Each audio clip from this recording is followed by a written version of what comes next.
में गुजरते हैं कि जिसका अंदाज़ा हम नहीं लगा सकते। आज आप देख सकते हैं कि ईद के पहले दिन भी हम यहाँ जमा हैं, लेकिन कुछ बाड़े के लोग यहाँ पर आए हुए हैं जिनकी औकात 500 रुपये है, जो 500 रुपये पे आकर यहाँ पर मुख्तलिफ़ तरीके के नारे लगा रहे हैं। लेकिन वो हमारे मसले नहीं हैं। आज यहाँ पर जिस मसले के लिए हम जमा हैं, हम अपने उस कारवान का बाकायदा आगाज़ करेंगे।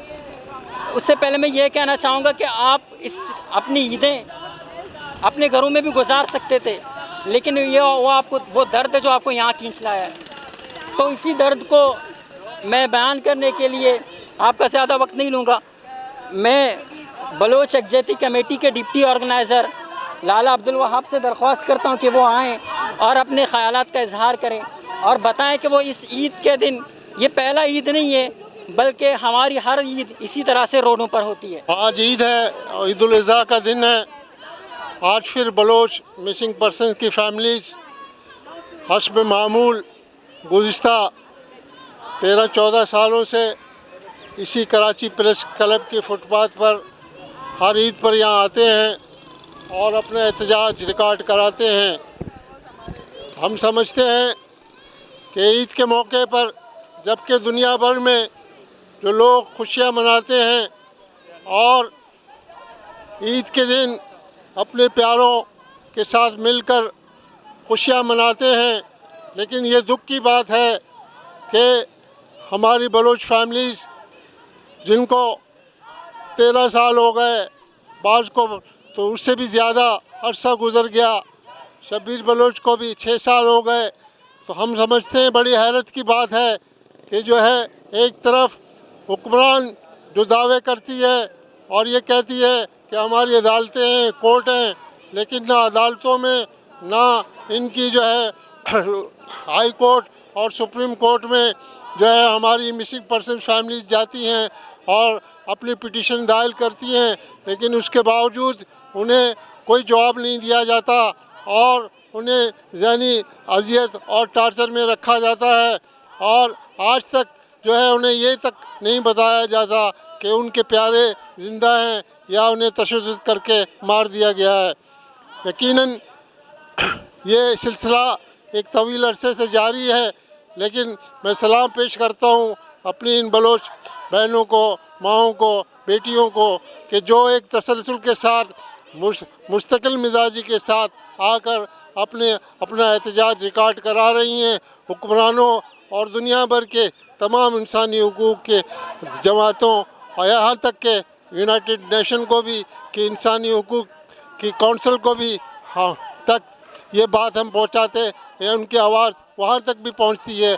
लेकिन अफसोस का मुकाम है कि आज भी हमारे बहुत सारे प्यारे गायब हैं जो यकीनन जो है इस रियासती जुल्म की और जबर की निशानी देते हैं। हम मज़म्मत करते हैं हुक्मरानों की समल की और अपील करते हैं दुनिया भर की तमाम इंसानी हुकूक़ की तंजीमों से कि वो हमारी इस आवाज़ को और ज़्यादा तरीके से उसको उठाएं और इन मौजूदा हुक्मरानों और पाकिस्तान जैसी जालिम रियासत, दहशतगर्द रियासत पर जो है अपना दबाव बढ़ाएं ताकि जो हमारे लोग मिसिंग हैं वो बाजियाब होकर अपने प्यारों तक पहुंच सके। हम समझते हैं कि इस जदोजहद को आगे बढ़ाने की ज़रूरत है। Baloch Yakjehti Council, Voice for Baloch Missing Person उन तमाम तरक्की पसंद जमातों और उनके साथ मिलकर अपनी इस आवाज़ को आगे बढ़ा रहे हैं। हम मोहतरमा सीमा किरमानी की भी जो है उनके भी शुक्रगुज़ार हैं कि वो इज़हार यकजहती के लिए हमारी नगमा जो है वो भी हमारे साथ हर कदम पर यहाँ मौजूद होती है। यकीनन इनका इज़हार यकजहती हमें ज़्यादा हिम्मत देते हैं और हम समझते हैं कि हमें जो है इस आवाज़ को मिलकर और उसको ज़्यादा मुनज़्ज़म अंदाज में उसको उठाने की ज़रूरत है। मैं एक बार फिर जो है मुतालबा करता हूँ कि तमाम लापता अफराद चाहे बलोच हो, सिंधी हो, पश्तून हो या दूसरे कौमियतों से ताल्लुक़ रखते हैं, उन तमाम को बाजियाब किया जाए और अगर किसी पर मुकदमात हैं तो उन्हें अदालत में पेश किया जाए। बहुत शुक्रिया। बुनी ताते सरे वाबा बुसूच हालांकि उनका ताल्लुक़ बलोच कम्युनिटी से नहीं है, लेकिन दर्द की कोई ज़बान या फिर कोई सरहद नहीं होती है और एहसासात की कोई सरहद नहीं होती है, तो इन्होंने उसी एहसास को महसूस करते हुए ये हर वक्त हमारे साथ खड़े रहते हैं। और एक और बात, चूँकि हम अब अपने प्रोग्राम को इसलिए जारी रख रहे हैं, एक तो मौसम की ख़राबी है और दूसरा स्पीकर कुछ लेट है, तो हम उसको जारी रखेंगे जब तक हमारे स्पीकर यहाँ पहुँचते हैं। तो इस प्रोग्राम को, इस सेमिनार को मज़ीद आगे बढ़ाते हुए, आप सबको मालूम है कि ये मसला जबरी गुमशुदगी का मसला है और उसको इस मुल्क की तारीख में 500 या 800 की तादाद में दिखाया जाता है, लेकिन उसका हकीकी तादाद 50,000 से तजावुज़ कर चुका है। एक रिपोर्ट में तो 7 या 8 बंदों को दिखाया गया। 7 या 8 बंदे तो एक घर से ज़्यादा, उससे ज़्यादा लापता हैं। तो आप 7 या 8 बंदों को किस तरह से रिपोर्ट पेश कर सकते हैं? कहीं किसी का तो पूरा यहाँ पर कुछ तस्वीरें मौजूद हैं जिनके पूरे ख़ानदान को तूतक में मारा गया। उनके ख़ानदान का एक शख्स भी नहीं है जो उनके लिए यहाँ पर आकर एहतजाज कर सके। तो आप किस तरह से 7 या 8 बंदों के लिए कहते हैं कि 7 या 8 बंदे लापता हैं? अब इसी मसले को मज़ीद रोशनी देने के लिए मैं मोहतरमा निदा खिरमानी से दरख्वास्त करता हूँ, शीमा खिरमानी से दरख्वास्त करता हूँ कि वो आएँ और अपने ख़यालात का इजहार करें। मेरे साथियों, आज दोबारा हम आपके साथ एक और ईद आपके साथ गुजारने आए हैं। आज सुबह मुझे यही ख्याल आया कि पिछली ईद पे मैंने अहद किया था अपने साथ कि मैं हर ईद पे ज़रूर जाऊंगी जब तक आप लोग यहाँ पे मौजूद रहेंगे। मैं समझती हूँ कि ये जो इससे बड़ा कोई जुल्म नहीं है जो हमारे यहाँ हो रहा है हम लोगों के साथ। मैं हम इसलिए कह रही हूँ कि मैं अपने आप को आप ही का समझती हूँ और आपको अपना समझती हूँ। तो मैं इसलिए ये हम लफ्ज़ इस्तेमाल कर रही हूँ कि मैं समझती हूँ इतना बड़ा जुल्म कि हमें बताया नहीं जाता कि हमारे प्यारे ज़िंदा हैं या मर गए हैं, कहाँ नहीं हैं। इससे बड़ा जुल्म नहीं हो सकता।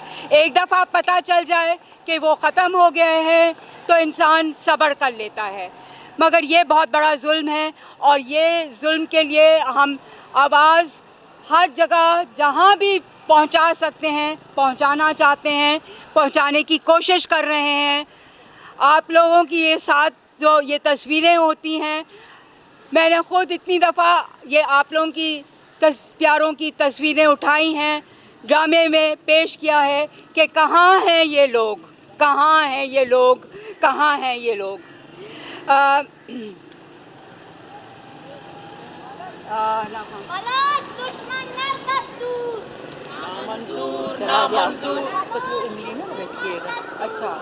वैसे मैं करीब उंगली रखूं। मैं समझती हूँ कि जो हम, क्योंकि मैं एक फ़नकार हूँ जैसे आप लोग जानते हैं, तो फ़न जो है हमारा, चाहे वो मौसीकी हो, चाहे वो रक़्स हो, चाहे वो थिएटर हो, चाहे वो शायरी हो, वो हम लोगों को करीब लाता है, हमें उम्मीद देता है। क्योंकि ये चीज़, ये फ़न एक ऐसी चीज़ है जिससे हमें ताकत मिलती है, कम से कम मुझको ताकत मिलती है। और मैं चाहती हूँ कि ये चीज़ मैं आप लोगों के साथ भी शेयर करूँ कि आप लोगों को भी हिम्मत मिले कि ये जिद्दोजहद जारी रहे और रहेगी। आप देखें, मैं हुकूमत को और अपने रियासत को याद दिलाना चाहती हूँ कि जब लोगों की आवाज़ नहीं मानी जाती है तो क्या होता है। आप सब ने सुना होगा कि पिछले दिनों श्रीलंका में क्या हुआ। जुल्म सहते सहते लोग तंग आ गए, वो प्राइम मिनिस्टर के घर पे पहुंच गए, उन्होंने दरवाजे तोड़े, गेट तोड़े, घुस गए अंदर लाखों की तादाद में। तो ये आखिरकार यही होगा, जब हम लोग भी जुल्म सहते सहते तंग आ जाएंगे तो हम भी दरवाजे तोड़ेंगे, हम भी अंदर घुस जाएंगे और हम अपनी हुकूमतें लाएंगे। आपके सामने हबीब जालिब की एक नज़्म पढ़ना चाहती हूँ। हबीब जालिब साहब एक बहुत ही इनकलाबी शायर गुज़रे हैं और उनको मैंने पहली दफ़ा अपनी शायरी पढ़ते हुए सुना था 1972 में। यहीं पे कराची में जबकि पठान कॉलोनी पे मज़दूरों का एक जलसा गुज़र रहा था तो उन्होंने बहुत सारी नज़में पढ़ी थी मज़दूरों को मोटिवेट करने के लिए, इंस्पायर करने के लिए, हिम्मत देने के लिए। डरते हैं बंदूकों वाले इन बलोच लड़कियों से, डरते हैं बंदूकों वाले इन नहकती बलोच लड़कियों से, फैले हैं हिम्मत के उजाले इन सब बलोच लड़कियों से। डरे हुए हैं, मरे हुए हैं, लर्जीदा लर्जीदा हैं, मुल्ला, ताजिर, जनरल, जियाले, हम बलोच लड़कियों से। आज़ादी की बात ना कर लो, आज़ादी की बात ना करो, लोगों से ना मिल, ये कहते हैं बेहिस जालिम दिल के काले हम नहकती लड़कियों को। देख कि इस सूरत को जालिब सारी दुनिया हंसती है, बलवानों के पड़े हैं पाले हम बलोच लड़कियों से। तो हम बलोच लड़कियां बहुत हिम्मत वाली हैं और हम अपनी आवाज़ उठाती रहेंगी जब तक हमको अपना हक नहीं मिलेगा। मैं आपके साथ हूँ और हमेशा साथ रहूँगी। शुक्रिया।